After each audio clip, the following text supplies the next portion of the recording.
Salut à tous, j'espère que vous allez bien et que tout se passe bien pour vous. Je reviens aujourd'hui avec la recette de ce délicieux gâteau.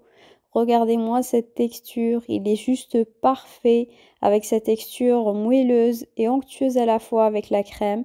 Il est très très léger en bouche, idéal pour un dessert ou bien en goûter avec un thé ou bien un café. Je vous conseille vivement de tester cette recette, vous ne serez pas déçus. Alors pour cette recette, les ingrédients sont vraiment très très simples. Ce qui va faire la différence, c'est juste la façon dont on la prépare. Je vous conseille de suivre les étapes pour avoir la texture moelleuse qu'on aura à la fin. Sinon, vous risquez d'avoir un résultat qui risque d'être un peu différent. Donc j'ai commencé par mélanger les jaunes d'œufs, le sucre et le sucre vanillé.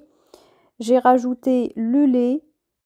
Je mélange un petit peu, puis je rajoute l'huile. Donc l'huile va me permettre d'avoir cette texture moelleuse du biscuit qu'on aura à la fin. Donc si vous mettez tous les ingrédients sans l'huile, vous aurez une texture qui est différente de votre biscuit. Enfin, je rajoute la farine, le cacao et la levure chimique. Ne mettez pas trop de levure, c'est vraiment une demi-cuillère à café et pas plus. Sinon, votre biscuit aura une texture qui sera différente. Donc je finis de mélanger bien tous les ingrédients et je réserve le mélange de côté. On obtient un mélange plutôt liquide, vous allez voir, regardez, donc on le réserve et puis on passe à nos blancs d'œufs, donc c'est les blancs des jaunes qu'on a utilisés au début. Je commence à les monter petit à petit et je rajoute le sucre en 3 fois. Donc surtout, cette étape, suivez vraiment les étapes comme mentionné dans la vidéo pour réussir la recette. Donc c'est très important, ça peut paraître anodin, mais c'est vraiment très important. Donc on mélange un petit peu, on rajoute la première moitié du sucre, le premier tiers plutôt du sucre, ensuite la deuxième partie, je continue de battre et je rajoute enfin la troisième partie et je continue de fouetter. Donc vous devez avoir une texture enfin des œufs fermes, mais avec une texture légère. C'est-à-dire que quand vous allez passer votre fouet, regardez, le mélange ne doit pas se casser. Vous devez avoir une texture qui va faire que votre mélange va tomber, mais va tenir en un seul fil. Je ne sais pas si c'est clair ce que je dis. Regardez. Vous voyez, voilà. Donc vous devez avoir cette texture pour bien réussir votre gâteau.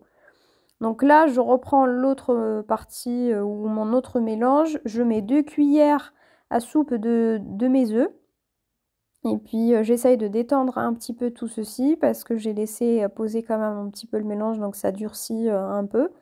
Ensuite, je rajoute toute la quantité de mon œuf que j'ai monté en neige. Et j'essaye de mélanger tout ça sans casser les œufs pour avoir une texture bien légère. Alors au début, j'ai mélangé avec un fouet comme vous avez pu le voir juste avant pour être sûre de ne pas casser mes blancs. Mais une fois que le mélange est plus ou moins homogène, j'ai repris la maryse pour être sûre que j'ai bien tout mélangé. Une fois que je finis cette étape, je mets le tout dans mon moule. Donc mon moule fait 24 sur 35 cm me semble-t-il. Je vous mettrai de toute façon la taille exacte avec les ingrédients en barre d'information. Donc si vous voulez utiliser un moule qui est un peu plus grand, c'est possible aussi. C'est juste que votre biscuit sera un peu plus fin. Vous pouvez aussi utiliser un moule plus petit. Ça vous permettra d'avoir un biscuit plus épais. Donc c'est vraiment à vous de choisir la taille de votre moule en fonction de l'épaisseur du gâteau que vous voulez. Donc j'ai fait cuire le tout dans un four préchauffé à 180 degrés pendant une quinzaine de minutes. Ça va vraiment dépendre de votre four. Faites attention à la cuisson. Il ne faut pas trop le cuire pour garder cette texture moelleuse. Regardez, vous avez vu comment j'ai appuyé sur le biscuit. Il est vraiment très très très moelleux. Donc là, ce que j'essaye, c'est que j'essaye de détacher les bords du biscuit, de le mettre sur un papier sulfurisé que j'ai saupoudré de sucre glace le temps de préparer ma crème.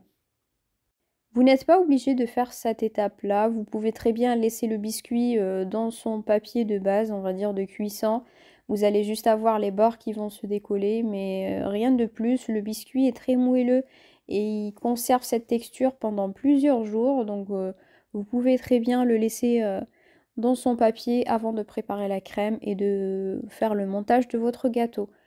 Alors sachez aussi que vous pouvez utiliser ce biscuit-là pour faire un roulé à la crème comme je suis en train de faire par exemple, ou bien à la confiture. Vous pouvez aussi faire la même recette mais pour un biscuit vanille. Dans ce cas-là, il suffit d'enlever le cacao et de rajouter, on va dire de remplacer cette quantité de cacao par la farine. Et là, vous allez avoir une texture vraiment très très très moelleuse et un biscuit vanille au lieu du biscuit au chocolat. Alors pour la crème, j'ai fait au plus simple, j'ai préparé une crème chantilly mascarpone que vous avez pu voir juste avant. Donc j'ai utilisé 250 ml de crème entière, 2 cuillères à soupe de sucre glace et 125 g de mascarpone. Alors si vous préférez les crèmes plus sucrées, vous pouvez très bien doubler la quantité de sucre. Pour ma part, je n'aime pas du tout, je voulais vraiment un équilibre entre la crème et le biscuit. C'est pour ça que je n'ai utilisé que cette quantité de sucre et ça me va parfaitement, c'était juste top. Ça me convenait très bien. Alors j'ai procédé au montage de mon gâteau en coupant ma génoise en 2 parties. Vous pouvez très bien couper le biscuit en 3 parties pour avoir un gâteau plus haut. Donc, alors vous pouvez très bien voir à travers la texture de ma crème qu'elle n'est pas très très serrée. Alors je la préférais comme ça. Vous pouvez très bien faire l'inverse et la monter bien bien ferme. Ça vous facilitera le montage. Donc par-dessus la crème, j'ai rajouté du chocolat au caramel beurre salé avec pour avoir un petit peu de croquant, on va dire, un peu plus de texture. Vous pouvez faire mettre que la crème bien évidemment ou rajouter autre chose. Donc là, une fois que j'ai fini, on va dire, de mettre la deuxième couche, j'essaye de lisser la crème que j'ai mis par-dessus au maximum, mais pas trop non plus parce que je vais de toute façon la décorer avec du cacao, ça ne se verra pas trop. Donc je vous conseille de mettre votre gâteau au congélateur une fois que vous avez terminé cette étape pour vous faciliter le travail. Là, comme vous voyez, je décore avec le cacao. Alors c'est un cacao amer que j'utilise, ce n'est pas un cacao sucré. Avant de décorer votre gâteau et de le découper, je vous conseille vivement de le mettre au congélateur. Ça va vous faciliter cette étape et vous allez avoir un gâteau qui est plutôt joli et net au niveau de la découpe. Donc si jamais vous faites cette étape-là, je vous conseille de faire la décoration vraiment tout à la fin, parce que juste avant de servir. Parce que sinon votre cacao risque de fondre puisque le biscuit est bien congelé, il est bien frais. Donc pour ma part, je l'ai laissé 1h30, 2 heures, me semble-t-il, au congélateur avant de découper.